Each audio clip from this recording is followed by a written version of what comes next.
Let's get right into it. Number 9. The chainsaw. It's the late 1700s.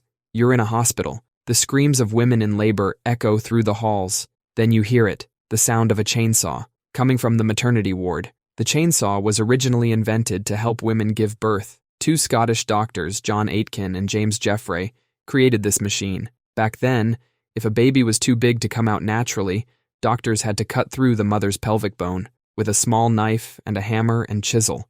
Like doing surgery with tools from a garage, the procedure took forever. Their invention looked like a kitchen knife with teeth on a chain. You'd crank it by hand, and the chain would spin around, cutting faster and cleaner. The device saved lives and made the procedure much quicker. Then someone looked at this medical miracle and thought it would be great for cutting down trees. A tool designed to bring life into the world became famous for ending the lives of trees. The chainsaw got bigger, louder, and more powerful. It went from hand-cranked to motorized, cutting through the thickest trees. Today, most people have no idea about the chainsaw's baby-delivering past. Number 8.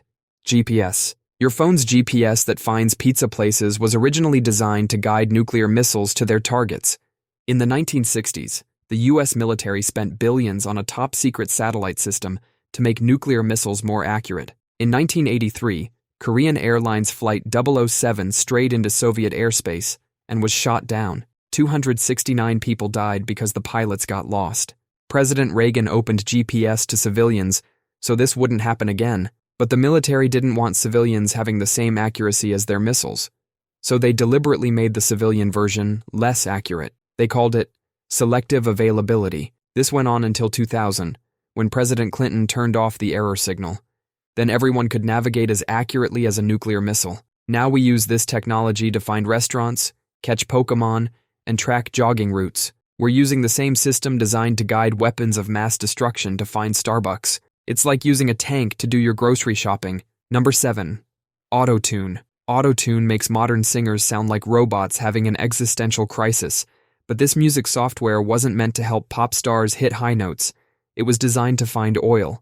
Andy Hildebrand created it. He was a geophysicist who spent his days looking for black gold underground. His job involved analyzing sound waves that bounced off underground rock formations to find oil deposits. Think of it like playing Marco Polo. But instead of finding swimming kids, you're finding million-dollar oil reserves. One day, at a dinner party, a friend's wife wished there was a tool that could help her sing in tune. That comment sparked an idea. He realized the same math he used to track sound waves bouncing off rocks could be used to track and correct a singer's voice.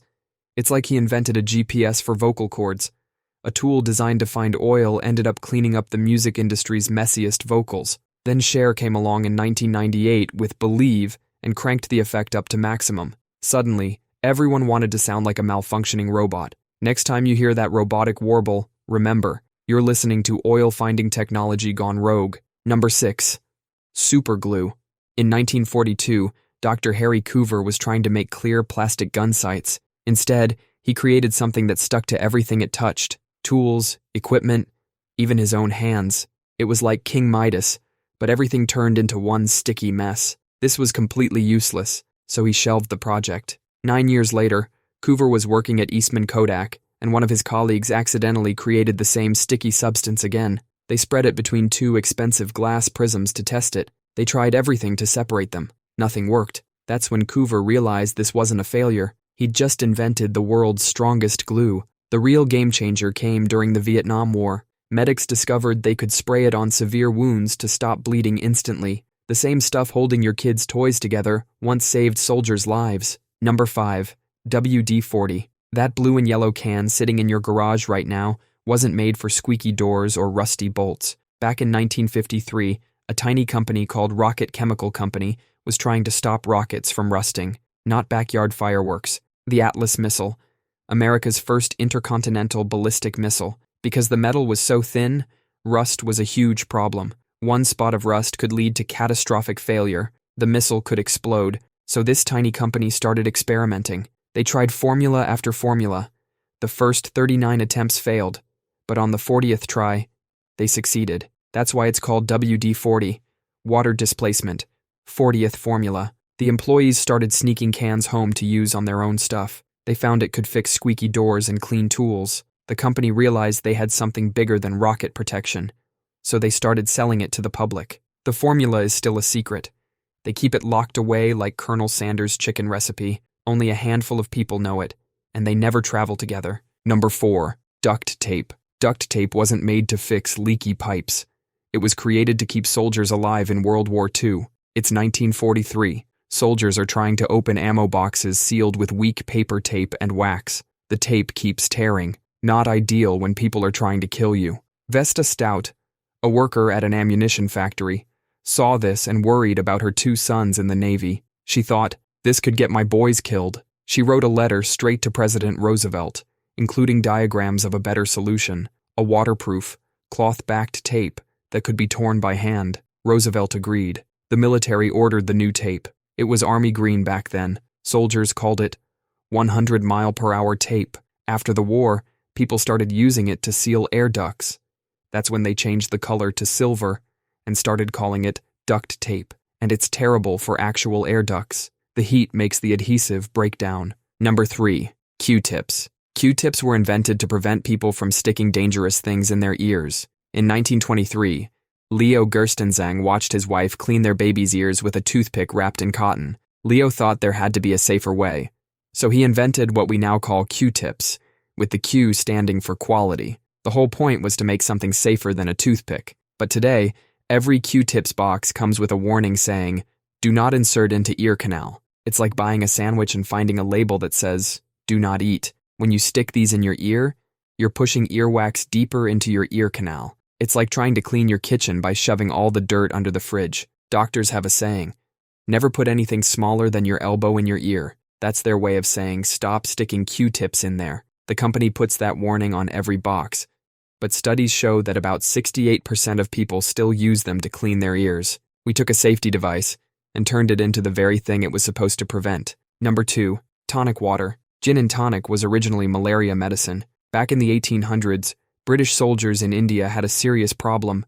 Malaria was taking out more troops than actual combat. The only treatment was quinine, from the bark of a tree. It tasted absolutely horrible. Imagine licking tree bark soaked in battery acid. So soldiers started mixing their medicine with soda water and sugar. Tonic water was born, but it still tasted awful. Then someone decided to add gin. The soldiers were already getting gin rations, and its strong flavor did a great job masking the bitter medicine. The gin and tonic was born. Soldiers started looking forward to their daily dose. Modern tonic water only has a tiny fraction of the original quinine. You'd need to drink about 12 liters of modern tonic water to get one medical dose. Your bladder would give up before the mosquitoes do. Next time you're sipping a G&T, remember you're drinking a watered-down version of Victorian-era malaria medicine. Number 1. High heels. Persian warriors in the 10th century wore high heels into battle. Not the sparkly kind. These were chunky, practical heels made for one thing, keeping soldiers alive on horseback. When shooting arrows, warriors needed to stand up in their stirrups. Flat shoes would slip, but heels locked right in, like a built-in safety feature. European aristocrats saw these Persian warriors and thought they looked impressive, but instead of using heels for battle, they turned them into a fashion statement. King Louis XIV of France was only 5 feet 4 inches, so he started wearing red-heeled shoes to make himself taller. He made a law saying only nobles could wear red heels. Women started wearing heels to look more masculine and powerful. It was a symbol of masculinity. Then, men decided if women were wearing them, they didn't want them anymore. By the 1700s, men had given up on heels for practical shoes, while women's heels got higher and thinner. They went from helping warriors stay alive on a horse to making it hard for people to stay on their feet. That's all for today. I'll be making similar videos in the future. Subscribe to see them.